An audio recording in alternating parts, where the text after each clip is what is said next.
Hello, good evening, everyone, and welcome to this edition of HRI Talks.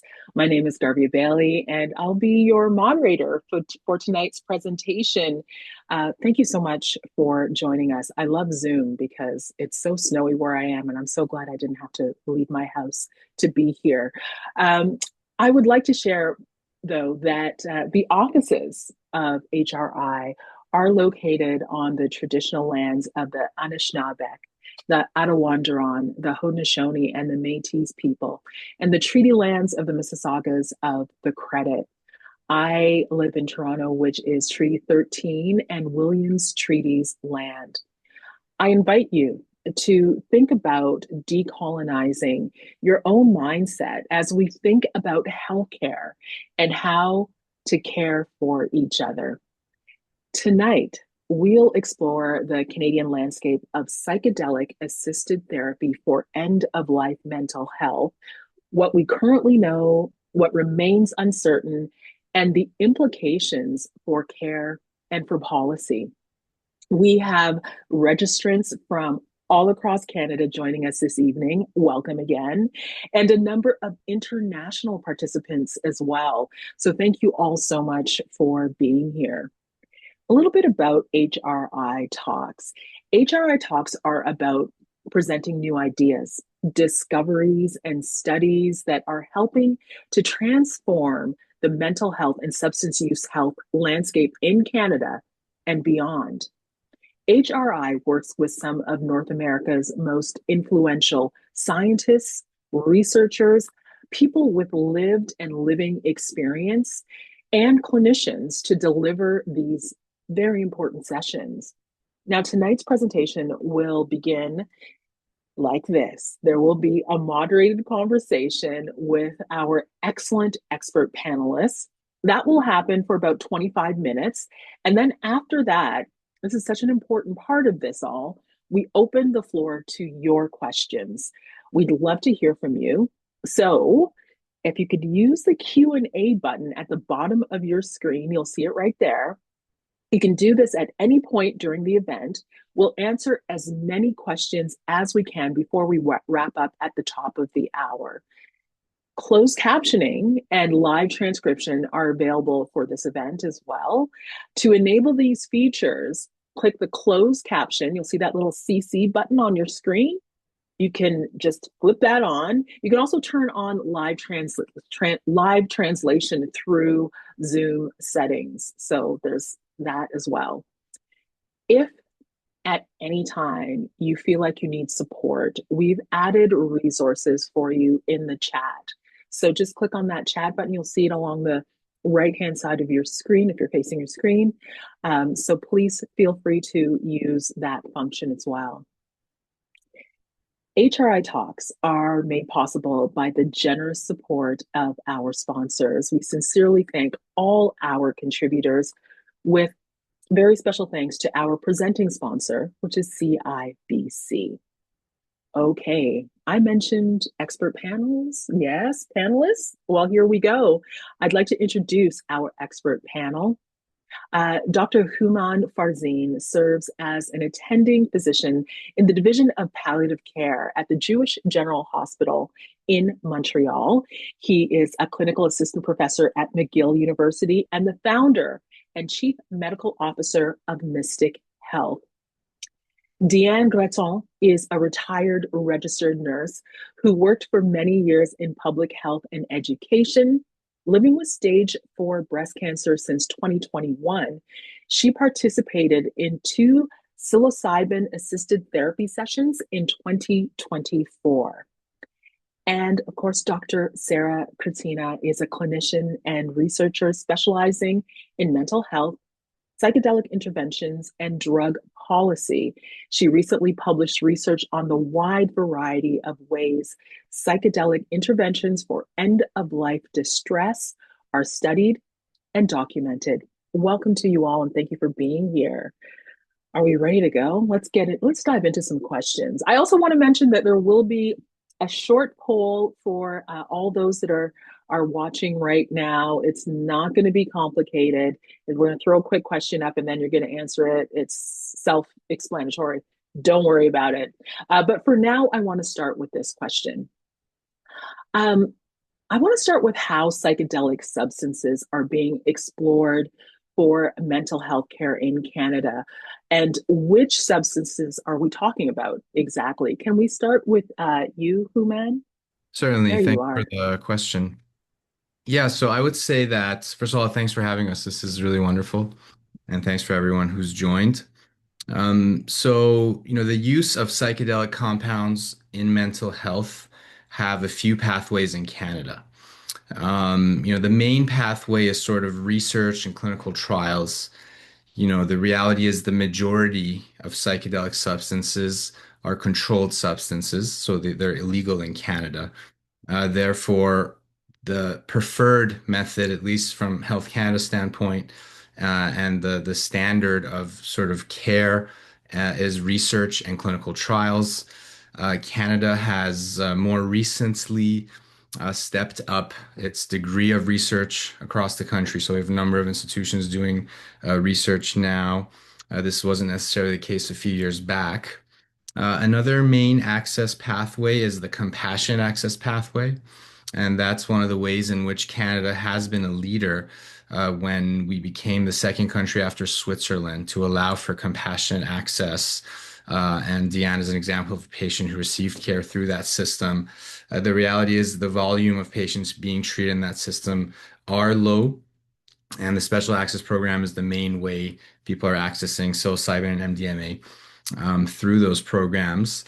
There's also a religious sort of pathway. So we have legal religious organizations in Canada and some with indigenous roots that have access to psychedelics, but that's not necessarily for mental health treatment, although that may sort of be the case.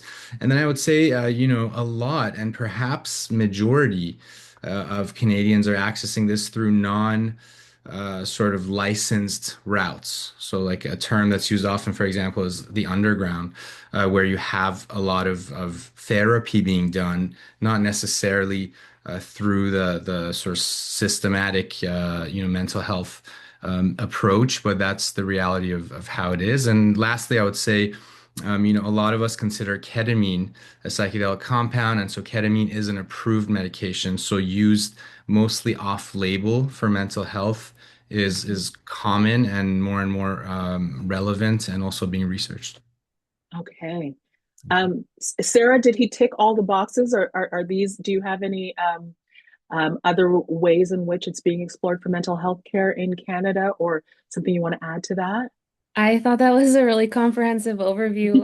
All the boxes were ticked. And I agree. I think it's important to say that Canada is unique, or at least significant, in that it does have, like he said, that it's a federal access program. And so it's the whole country that participates in the Mm, special access program and enabling access through that special access program. So it's not like based on province, but all of Canada can access it that way. And then, yeah, I can share a bit about like specific clinical trials that are happening in Canada. yeah, great. CIHR, the Canadian Institute of Health Research, they're a federal funding body for research, and they funded three clinical trials a couple years back to assess the safety and efficacy of psilocybin-assisted Mm, psychotherapy. Specifically, it was just psilocybin that they're looking at. And there's three indications that they funded those trials for. One was a study on alcohol use disorder that's happening in Calgary, Alberta. Another one is for end-of-life distress that's happening in Toronto, Ontario. And then treatment-resistant depression is the other indication, and that's also happening. That study is happening in Ontario. And mhm, then there is a more recent development in terms of like research being devoted here in Canada to the study of psychedelic-assisted therapy. It's mm. the Canadian Cancer Society funded this pan-Canadian network for psychedelic-assisted cancer therapy. And so they're building the evidence base for the use of psychedelics specifically in the cancer population. Okay, thank you so much for that. Deanne, I want to quickly ask you, we're going to get into your story a little bit later, but I wanted to ask about your gateway if that's okay, if you could just quickly share how you were able to access this therapy for yourself. I learned about this kind of therapy with two documentaries. And the one that was in Radio-Canada with two Montreal doctors and a list of others. And it was the first time I had heard of this therapy. And when they talked about it for end of life, I said, okay, I've got a prognosis of maybe 5 years. So for me, I knew it was for me. I didn't know what I was getting into, but I knew it was for me because I didn't want to wait the last months of my life to feel peace and serenity about dying. And so I called this doctor in Montreal, Dr. Stéphane, and he's the one that did all the applications to Health Canada. And it took about 2 months and I was approved. And so then we started all the meetings, the preparation for the session itself. That's great. Okay, we're going to get into that for sure, but this is good. This is a good baseline for us right now. I want to put up a poll, Norm, if that's okay, if you want to throw the poll up right now. And this is about, this is for you, the audience. How well informed do you feel about psychedelic-assisted therapy in Canada? It's a single choice kind of poll. Do you feel very well informed, somewhat informed? Are you unsure? Not very informed, or not informed at all? This is just about psychedelic assisted therapy in Canada. How well informed do you feel? Let's take a look at what your answers are in this poll. Oh, so it is a pretty mixed bag here. About 18% of you very well informed, 30% somewhat informed, not very informed at 36%, and not informed at all at 8%. So there is a level of knowledge, but there is a gap as well. What do we, Deanne, I want to start with you again for this question. What do we currently know about the potential benefits and the challenges of psychedelic-assisted therapy for people facing end-of-life issues? I would love for you, Deanne, to share some insights from your experience, the benefits, the challenges that you had. What were you looking at when you sought out this treatment, and what did you experience? With a stage 4 cancer, with a poor prognosis, you're thinking about death all the time. And I couldn't imagine myself. I was always asking, how do I live with this diagnosis? And so I felt that going through this experience, and I was open to neuroplasticity because I knew the psychedelics would open different doors in my brain to sort of go and visit parts of myself that I maybe wasn't ready to see. And so after quite a few appointments of preparation for me, because we were looking at my triggers, we were looking at how I was feeling. On the day, I did 2 sessions. The first one was individual, the second was group. And my first experience was a 7-hour experience. 7 hours. And it was the most transformative, breathtaking, and stunning experience of my life. I was accompanied by Dr. Farzin and Dr. Stéphane, and I felt their strength, their solidity, and their belief in the process and how it could help me, and me not knowing where it was going to take me. And I was scared. I didn't know about the effect of the psychedelics, but because of the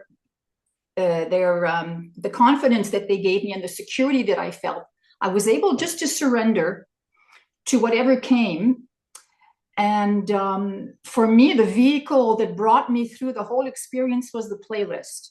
So it was a 7-hour playlist. And with the playlist, it was like surfing waves. And the waves were like, they could be beautiful light and beauty, or waves of darkness and fear. But the melodies and the songs were just up and down all the time. And it was, and you lose the sense of time. But for me, the important thing was intention. Every meeting Yeah. I had before psilocybin, I had to give what's the intention for today. And for the Mm. psilocybin, that first session, what is my intention? And I believe that intention was the GPS for my inner healing intelligence and my subconscious to bring me where I needed to go. So my Hmm. first intention was let go of my expectations and just bring me where I need to go. And it was absolutely amazing because I revisited my life. Mm. I saw people that I had forgotten about who had helped me, who had saved me. I met different music artists, music that I had forgotten about. It was a voyage of gratitude. It was it was a voyage of joy and heartbreak. It was Right. ecstasy and fear. It was always these opposites all the time. But I stayed with the biggest emotion after that session was gratitude. How privileged Wow. I was to be able to do this because I want to. It sort of took out the fear of my Right. dying, and I realized that oh my God, everything is connected. Hmm. Everything is Hmm. connected. And when I realized that, I was no longer afraid of leaving Hmm. my sons and leaving my grandkids because I said, everything is connected, everything continues. Yeah. And it was, and there's integration after that. We continue having these meetings with the intention, sort of going back on what I went through and sort of going through that. So for Hmm. 2024, that's all I did. Preparation, Wow. psilocybin integration. And I'm a year later from my second session, and I'm still in integration.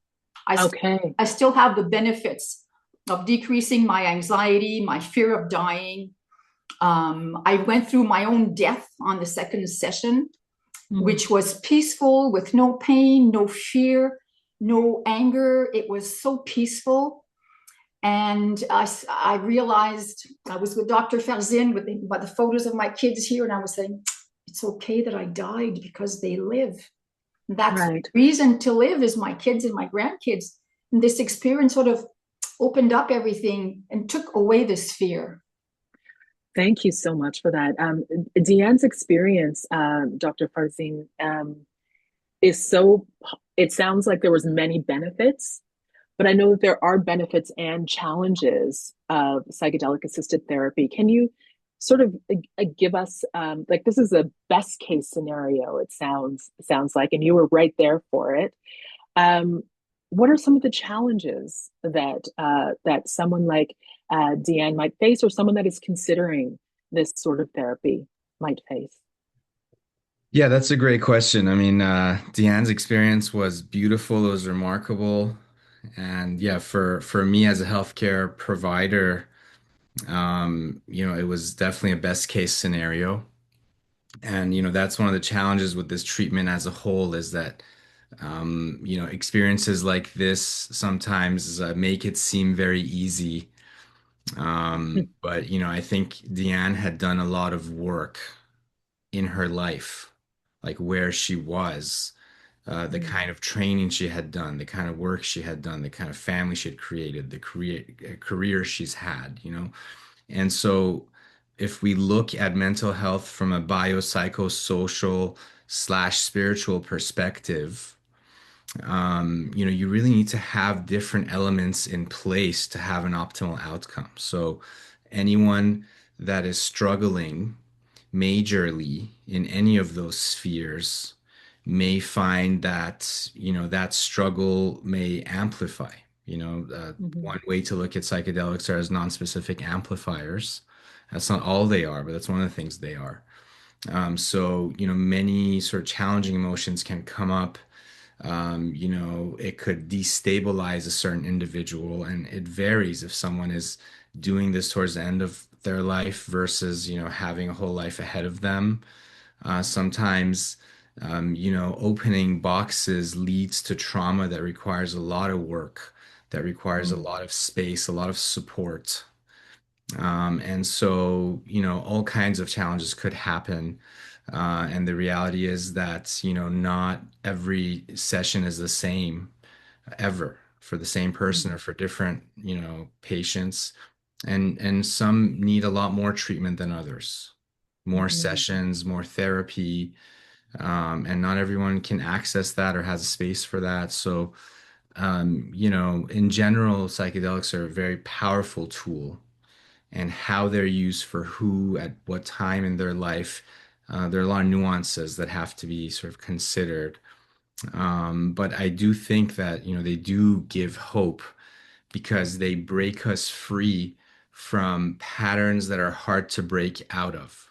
And that Mhm. is the power here, this neuroplasticity that we talk about, that Diane mentions, gives you the potential to view things from a different lens and essentially to realize the work that you need to do to sort of move ahead in your path. And that work is such an individualized thing that it's Mhm. it's different for everyone, and it's not going to benefit everyone equally and with the same sort of intensity.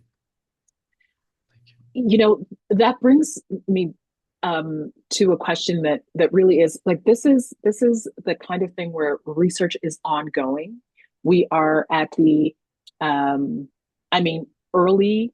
I think it's fair to say the early stages of this sort of therapy, uh, entering sort of the general population in terms of even just talking about it. So, Sarah, I'm wondering about your recently published research that suggests that there are significant knowledge gaps in this field. And what do we need to start really, like, what are the issues that we need to start pressing so that we can explore this and really have the knowledge as just a population, to present this to our healthcare practitioners or think of this as an option. Can you tell me?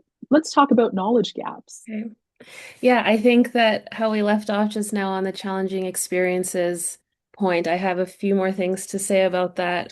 Yes, please. But I'll start off by saying that yeah, that review or that research that you were mentioning. So I conducted a scoping review with a few other people, and we found that there's quite a bit of diversity in the field of research on psychedelics for end-of-life distress. And so researchers, they explored a range of psychedelic interventions. So that included ketamine, LSD, psilocybin, DPT, MDMA, and ayahuasca within various interventional approaches. So some of these substances were studied just the substance alone, like a dosing alone approach. Some were studied within the context of preparation, then there was a dosing session, then there was integration. Others were provided within group therapy contexts. Um, and yeah, so there's quite a big variety on that. And then I think that one clear opportunity is to align future research that looks at the use of psychedelics for those at the end of life, to align it with Salmacy's biopsychosocial spiritual model for care of those at the end of life. And I would say in end of life or palliative care, it's an accepted model. There's a researcher, I'm not sure if I'm pronouncing his last name properly, but it's Salmasy, Sulmasy, and he created or wrote about rather this model called the biopsychosocial spiritual model for the care of those at the end of life. And so just focusing on how that's the way to approach people at that phase of life and the importance of addressing all of those domains.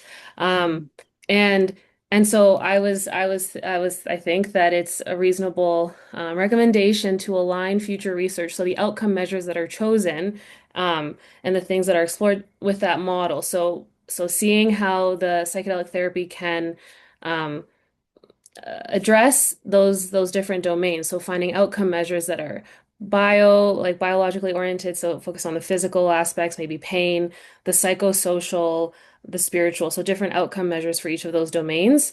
And so in that way, hopefully it could comparisons across studies could be more consistent and yeah, summaries could be more clinically meaningful because they're focused on that holistic model of care. And so that would be, I would say, a recommendation. That would be one of them. And then I think I think challenging experiences are another area that need more attention. Hmm. And in our review, we found that nearly half of the studies that we reviewed described people having difficult, challenging, or adverse experiences, and they also identified them as part of the therapeutic process. And so I think given that a good chunk of them thought that they were essential or part of the therapeutic process, I think it's important to better understand what are these types of challenging experiences, how are they measured, Hmm. and how are they dealt with, or how does the research team or the clinicians support people through that challenging experience to ensure that it's therapeutic and clinically meaningful, and that it's not harmful in some way, because Hmm. there's also accounts of those types of experiences. So maybe certain like emotionally charged experiences or Hmm. death-related fears, they become quite intense and they're not resolved. Even in integration, some participants walked away with them unresolved, um, and there were some poor outcomes, you could say. Yeah, I think it does deserve more study and understanding, whether like how to kind of navigate the challenging experiences. Um, uh, Dr. Farzine, would you I would love for you to express some of those pressing issues or maybe build on some of the issues that Sarah brought up. What do we need to be exploring next? What are you seeing in your practice? Well, I think there is a stigma still attached to psychedelic therapy. And Mhm. so I think most people aren't aware that these therapies are actually coming to the medical system. So we Mm. have multiple medications in phase 3 clinical trials, which means that, most likely within the next few years, we're going to be prescribing these compounds in Mm. our medical systems. They're going to have full approval. And so I think just educating ourselves, both the public and the healthcare system and the administrators and politicians, and coming up with a system that is, acknowledging what is actually happening and funding and supporting collaborative research and data collection because, we're already offering this. And it's actually a huge missed opportunity to not do it in a systematic way, to not bring in the voices that are doing the good research or that have, let's say, indigenous wisdom or other forms of sort of contributions to create a community. Because something new like this, requires community. And the reality is, psychedelic rituals have been used for centuries to millennia around the world and always in a communal context. And so I think that's what's sort of missing. And that's what was missing even the first round in the Mm. 60s and 70s.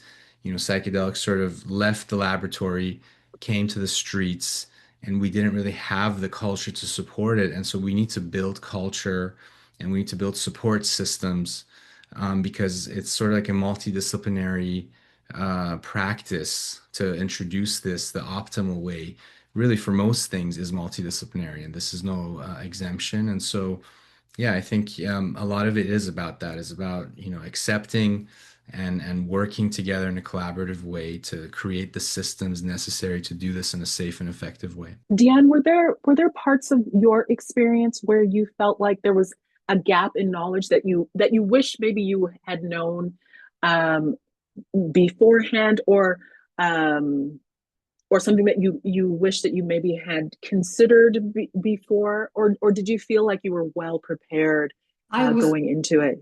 I was very well prepared. They had told me what to expect. And even the darker places, when you see that door that you don't want to go into, that's where you go. Mm. And at one point, I hit a wall, and I just like wanted to get out of there. And Dr. Stephane's soft voice said, "I know what you're going through. Let me help you," with this very soothing voice. And because I had confidence, in the process, and I was with these two men who believed in this process. And I was open to that. And for me, going into this, I thought I was jumping off the cliff, not knowing where I was going to land. But the hope was greater than the fear. And that's why when Dr. Fazin was speaking of hope, I think hope for me was the biggest part. And I do think I've done a lot of different things personally. And I think, like Dr. Fazin said, this helped me a lot. But I did hit a few walls, but I was never alone. And sometimes it was very, very funny, because some things where you realize all your life you've been searching for something, and you're searching for something, and then oh God, it's me. I was searching for me. Oh. Because the objective is like, I want to love myself before I die. Right. So I need to go and revisit these places. And some of the traumas came back that I thought had healed, but were not. But they was a lot of soothing, healing, and forgiveness during these sessions. Sarah, thank you so much for that, Deanne. Sarah, you wanted to add something to the gaps in our knowledge and what you'd like to see happen as far as bridging some of those gaps. I just wanted to briefly add that at this point, we don't have enough evidence to say that one psychedelic like psilocybin is the best option or the most effective for addressing end-of-life distress. Not to say that there needs to be one that's better than the others, but we just don't have that kind of comparative research yet. So that's just another gap that needs to be further studied as more kind of larger clinical trial data comes through. Great. I have one last question before we go to the audience for their questions, because I'm sure there are plenty of questions. I do wonder about provincial regulations and how that influences our access to the therapies. So could we just get a sense of how that works? Because I know that there are federal studies happening, but our healthcare is very much provincially based here in Canada. Can you talk a little bit about that, Dr. Farzin? Human? Yes, thank you. Yeah, great question. Like Sarah said, access from a Federal Controlled Substances Act perspective is given federally. And so, with the exception of ketamine, that's already approved, primarily for anesthesia, for postoperative pain, has been used in pain for a while now, and now used off-label mostly for depression, other mental health disorders, and now there's basically an approved version of it called esketamine or Spravato that's for depression, with the exception of ketamine. The other substances are, for the most part, controlled and illicit. And so Okay. once the federal government gives permission for a given patient to get access, then anyone in Canada can technically administer it. And right now it's a prescriber, typically a physician, that gets access. They can give it for a given patient like Deanne. Now, the difference is about how medicine is practiced in provinces. And, provinces are generally slow to act and create specific regulations. So, for example, Alberta was the first province that regulated psychedelics. And, over years now, I think psychiatrists are able to use it and even bill insurance for it. In Quebec, us as the family physicians became the first in Canada and perhaps the world to be able to bill for psilocybin services. And so that gives a degree of legitimacy, and also sort of brings access in terms of cost. So I would say from a regulation perspective, it takes time for the different provinces to actually put regulations together. The provinces that are more liberal in this sense, like British Columbia, and perhaps Ontario to some degree, have more providers doing this, and there's more of a consensus. And I think that people that are more isolated in more conservative areas have a harder time. And I'll just quickly bring up the example of the first Section 56 approval for psilocybin for end-of-life distress in Quebec came to a patient who never got treated because her medical team wasn't sort of aligned with this treatment. So besides the regulatory barriers, there are cultural barriers even within the healthcare system that could prevent access. And so it's an ever evolving dynamic as this moves forward. Thank you for that. Sarah, anything to add to that? Um, yeah, I think what Human said is the case, and yeah, interesting to note that Alberta was the first province in Canada to create regulation for psychedelic therapy, though because it's still access to the substance is still controlled at a federal level. Mm, Right now, the regulate unless someone gets it through that SAP, the Special Access Program, the province of Alberta itself doesn't have like accessible psychedelics that they're providing. It's just there's regulation around ketamine assisted therapy because that is currently available. And then Alberta Blue Cross was the first third party insurance provider in Canada that is reimbursing claims for certain portions of the psychedelic assisted therapy. Um, and I guess otherwise, maybe I'll just add that there's procedural delays for Health Canada to approve people's requests for that case by case access to psilocybin for end of life distress. That's the substance that's provided for that indication of end of life distress. It's psilocybin. Um, and yeah, and like Human said, there's a lack of supportive or knowledgeable healthcare professionals that will be willing to apply to go through to the federal level to apply for exemption or access. That's another thing as well. And then for those Canadians who are maybe in rural areas who don't have access to as many options for healthcare providers, or those that have the experience, that could be an issue. Traveling to access those types of people and services could be quite costly and something that people may not want to go through when they're dealing with a cancer diagnosis or another illness. Um, and then yeah, and then also the money, like the payment for this service. So it's unless mhm. there's some kind of funding or donation that's provided for the client, it's out of pocket. Huh. Except Human has that example that in Quebec they did reimburse the health insurance, the provincial health insurance provider did reimburse the psilocybin assisted therapy for those. I think it was the two family physicians. Mhm. And so yeah, if he has more to say on that, but. Well, I'd like to go to our questions now because there are quite a few of them actually that are um, up right now. And just to note that there is additional information from our panelists that will be available in a YouTube video uh, show notes once we've posted this recording. So later on, there will be an opportunity to get a little bit more on some of these answers. So let's go to the questions. Hillary Dort is HRI's Manager of Communications and is here to share the first question. Thank you so much, Hillary. Thank you, Garvia. So we've had a number of questions submitted. I'd like to encourage everyone to keep sending them through. The first question that we have from our audience is, how can we ensure that psychedelic-assisted therapy for end-of-life mental health is ethically done with informed consent? Sarah, can we start with you on that? I'm not sure. That's something I've thought about as well. I just thought it was an important question. That's why I was nodding, I guess, in support of that question. Um, yeah, I think, and okay, so kind of answering just a part of it or responding rather to a part of the question, but I think that's where it becomes increasingly important to consider challenging experiences again. Why I say that is when you provide consent for a procedure, you typically know kind of what's going to happen. Mm, You know, this is what I'm signing up for. This is kind of the expected course for the intervention and the outcome.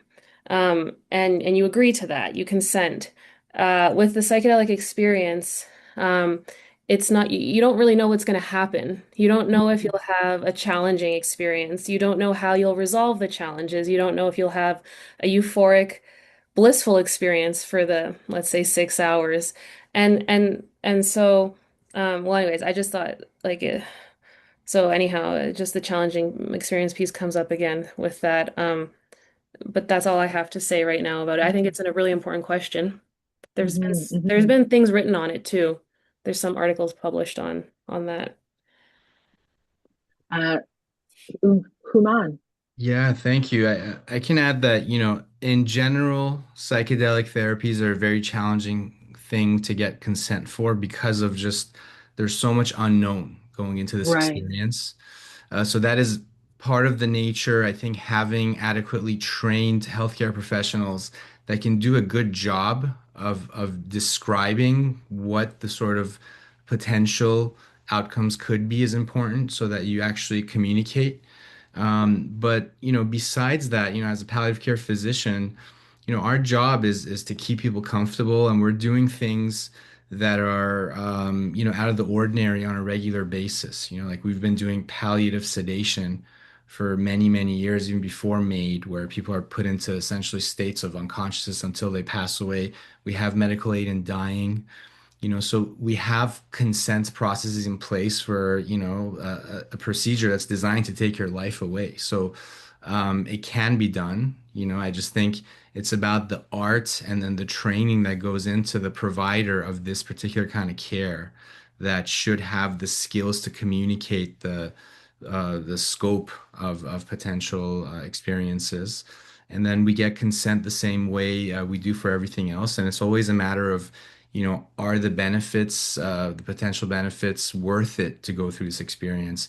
Just like with any medication, any medication we prescribe, if you go look at the side effect list, it's, there's like a billion side effects for every medicine, and you don't go through every single one with every single patient. So there's an art to understand, and yeah, it takes training and knowledge, I would say. Thank you. Hillary. Great, thank you. So there's been a few questions actually around why a lot of the research that has been done on the psychedelic assisted therapy seems to be with people who are living with cancer. Um, And we've had two people ask about other conditions. One is COPD and the other is Alzheimer's. And if there's any research being done with those conditions, which carry a longer terminal trajectory, to quote one of our audience members. I can go ahead Yes. with this. It's a great Human. question. Yeah, in general, with palliative care, there's this disparity where the majority of palliative care is given to cancer patients, and then for psychedelic therapy, it also there is some of that. Although majority of research on psychedelic therapy is probably just for mental health, not involving end of life care, more like depression. Let's say treatment-resistant depression being a major one.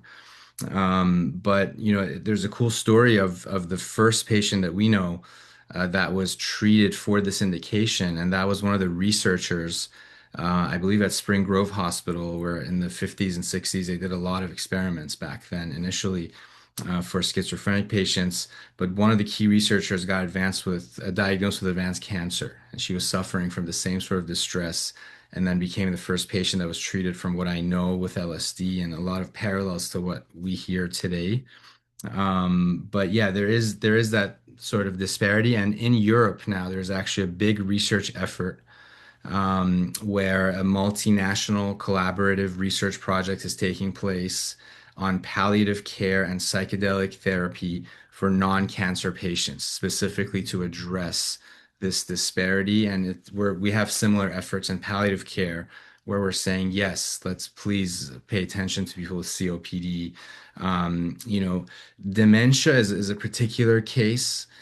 One of the unique aspects is consenting. So informed consent for someone who's, beyond a certain level of cognitive coherence just becomes impossible. So that's one limitation. And then there's a risk of delirium in a lot of dementia patients. You have the risk to throw them sort of out of their balance. But for sure, there is use, especially from even a preventative perspective, and also using things like ketamine at very low dose for their antidepressive properties in dementia patients. There's that being done clinically, and there's definitely a lot of research coming for these neuroprotective and even curative properties of psychedelics. Sarah, please. Okay, yeah, just really Mhm. quickly, it is the case that the majority of these studies, like using psychedelics, have looked at patients with cancer. In the review I did, it was 70% of those studies were looking at patients who had cancer. But there were some other studies that included a mix of life-threatening conditions, particularly the early studies conducted in the 60s, 70s.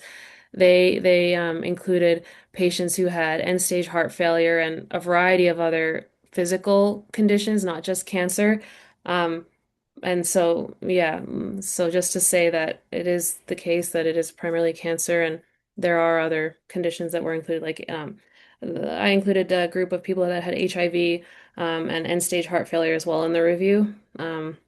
So yeah, but like Human gave more specific examples about the dementia or the neurocognitive decline part, but I'm not familiar with any of those studies happening right now. Okay, our next question comes from a policy analyst working with an association that represents more than 800 long-term care homes across Ontario.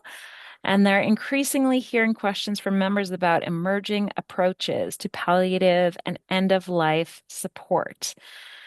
So, given the expertise of our panels, this person is interested in understanding the potential implications for this sector. From a palliative care perspective, do you believe psychedelic-assisted sessions could ever be delivered safely in non-hospital settings, such as long-term care homes, or is hospital or specialized clinic supervision essential for safety and clinical integrity?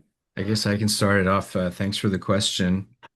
I think one of the things, there's a bit of a split in the group of people that believe in the subjective nature of the psychedelic experience and the importance of the set and setting going into it. And we actually try to move away from more medical settings when we're doing this therapy. Dion can attest to that. We actually did the first treatment in a home and then in a cancer wellness center. So there's definitely a role to do this outside of conventional like hospital systems, especially. And, hospices, especially the ones I've seen in Quebec, are amazing places for it because it's just beautiful and the good energy sort of flowing around. And then psychedelics are very safe. That's another aspect of it, that they're some of the safest compounds out there. So, from a safety perspective, we don't need too much medical sort of supervision. We need more of the psychological and perhaps other elements that we need to work on. And yeah, we've done a bunch of treatments in homes. The case report we published, I think you guys are going to put a link up, was done in a patient's cottage, a rural cottage. And yeah, we're starting a bunch of research on ketamine in palliative care, and that's a key sort of underutilized tool in palliative care that has psychedelic properties that are just really being established now. It also has, a lot of benefit for pain, and so that's another thing that can be easily incorporated into larger providers of care, and that's part of what I'm working on as well. So, long story short, I think yes, there's definitely a role to incorporate it. Dion, how important was it for you, the setting? Uh, Human touched on that, but can you just tell us in your words how important the setting was for you in your care? The first hour of the session was set and setting. So I go back to my intention, and we installed like our c'est quoi l'hôtel humain? The altar there's like an altar with my keepsakes, and I had a big poster with photos in it, and my pillow and my blanket. And we talk about a little bit what am I afraid of something? What happens if I do have trouble? And so the first hour is really the set and setting, which is very calming. And during the second session, we were a group. We were 8 people. We had 3 patients with breast cancer and 5 therapists. So we were 8 people in that set and setting. It was a real ritual with the candle and the flowers and the meditation before, and it's very calming. It was quite important, the set and setting, and you have to be accompanied to do these sessions. And I just wanted to add that Health Canada gives access to medical assistance in dying. So why not give psychedelic-assisted therapy for those who are living in distress? So that comes from Florence, Human. Very interesting. Hillary, I think we do have time for one more question. If we can squeeze one in, that would be great. That's great. Thank you. So another question was, would the presenters be able to share any insights regarding people who have been living with, say, lifelong alcoholism or a substance use disorder, um, PTSI struggles, and then end of life mental health? Is there any kind of contraindication for people who have been living with a substance use disorder and then having this treatment at the end of life to support mental health? Can I say something to that? Just because I've worked on a clinical trial where they were providing psilocybin-assisted psychotherapy for alcohol use disorder, and it was moderate to severe alcohol use disorder. Um, and so the substance use disorder itself was not an exclusion criteria. It was in fact the reason why the study existed, was to see what the effects were of the psilocybin-assisted psychotherapy. So. And then just moving that further into the end of life domain, I can't see why having a alcohol use disorder would be an exclusion, even at the end of life. That has not typically been an exclusion criteria when you have an alcohol use disorder. So in the study context, it's not likely to be an exclusion criteria. But yeah, so again, I'm not sure what the context is that this person is like exploring it within, but I don't think so. It wouldn't be an exclusion. Unless the clinician feels like there's a reason why they don't feel safe to provide that therapy. But yeah. Suman, did you want to add anything to that? Thanks. Yeah, I agree as well. I specifically, don't think towards the end of life it's a concern. And the reality is part of the stigma against psychedelics is the stigma against drugs and clumping all drugs together as one. And psychedelics are very unique. I would say with the exception of ketamine that has this abuse potential that's, a valid concern. The rest of them aren't really habit forming. And, if you take too much of it, you would actually sort of stop feeling the effects. And so, it's being studied currently for substance use disorder, like Sarah mentioned, various substance use disorders. So if anything, it's probably beneficial. And we've seen that. We've seen a patient, let's say, with alcohol use disorder, end of life, benefit from a psilocybin session that encouraged her to drink less.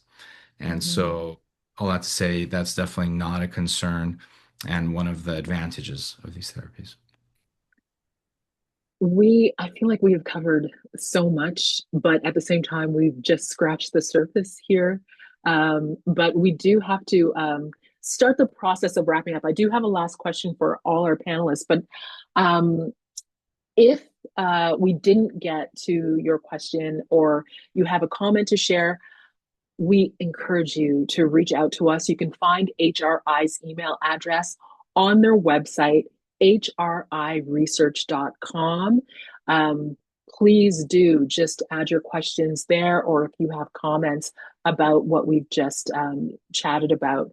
We posted a link in the chat to a brief survey where you can share your feedback on the session today.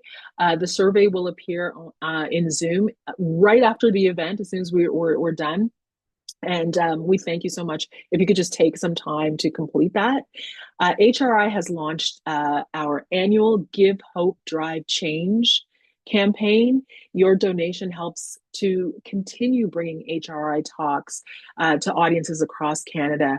And when you donate by December the 31st, our partners at Homewood Health will match your gift. So matching time, doubling your impact. Please give today through our website, and we've added a link to that in the chat. So this is the last question that I have. We've learned so much tonight, and to close the conversation, I'd like to ask each of our panelists, what do you hope that the audience, those that are here with us tonight, take away with them from this conversation? And can I start with you, Sarah? I was thinking I need to think about that. So Well, I guess what I hope people would take away is that um, if they're interested in psychedelics, ketamine is accessible, and so that's around. However, um, yeah, nothing else is accessible easily unless there's the federal exemption that they're able to go through that process. So, sorry, I'm stumbling a bit because I really I guess just that research is in the early phase of development at this point, and we don't exactly know, like I mentioned earlier, which psychedelic is best for end of life distress. Um, and so just continuing on with the research, Mm. and then if they feel it's beneficial, then ketamine is accessible. Because I know sometimes that's a wonder, like, well, what can I actually easily, maybe get as a therapy? But so that's all I have to say. Thank you. Deanne.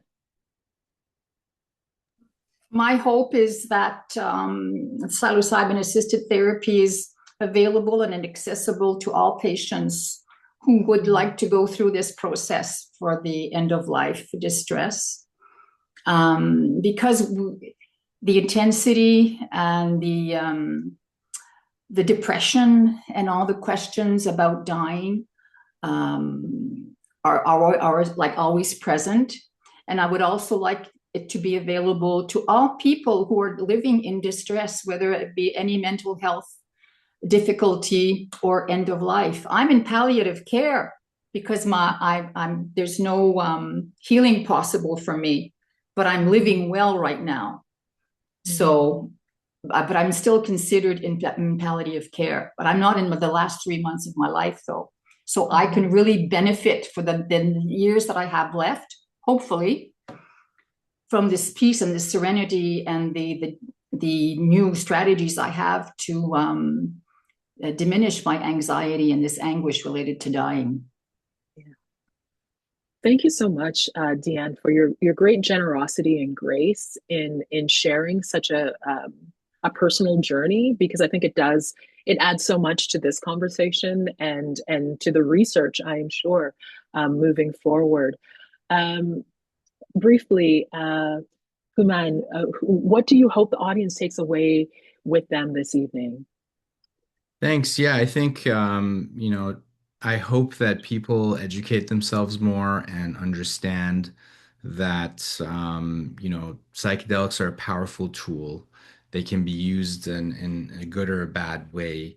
Um, but they're just a catalyst for an internal process. Mhm. Catalysts, non-ordinary states of consciousness are part of our existence, and psychedelics are an amplifier in that sense. And hopefully, we can come out of this sort of stigma that's based on the misuse of it, and understand the value that it can bring to our end of life and perhaps earlier as a modality used in healing. Mhm. Thank you all so much. Sarah, are you sure that's I know that you're like me. You're a real thinker. Really think, and then it starts. So I'm giving you Oh, your wow. one last kick here. You're very generous. Yeah, I think the only thing I would reiterate is that there's a lot we don't know, like in terms of how psychedelics affect their change, which one is best, which one would work better for certain groups at the end of life. There's a lot that is unknown, which supportive therapies work best with psychedelics. So, there's different psychotherapeutic approaches and there's different models of yeah, and we just don't know which are the best or most effective or useful. And so I guess just continued research is something, Mhm. and acknowledging that there is still much we don't know, and we're continuing on to finding out kind of. Yeah, Mhm. so I would say that is something I hope people keep in mind, is that we're still Yes. exploring this. Yes. Thank you so much to all three of you for being here today. We've reached the end of our time for this evening's HRI Talk, if you can believe it. Thank you to our panel members, Dr. Human Farzin, Deanne Graton, and Dr. Sarah Kratina for joining us tonight and sharing your expertise. Special thanks to Brian Rush, Senior Scientist at HRI, for helping to shape this evening's conversation, and to Norm Claire from the Unmarketing Group for tech support behind the scenes. A recording of this HRI talk will be shared with you and posted on YouTube in the coming weeks, so keep an eye out for that. We encourage you to share that with others. This is just the beginning of the conversation. I think it's a very interesting conversation. So share it widely. And don't forget to subscribe to the HRI Talks mailing list so you'll be the very first to hear about the next event. Once again, huge thanks to our presenting sponsor, CIBC. We are so grateful to our sponsors and supporters across Canada and beyond for making HRI Talks possible.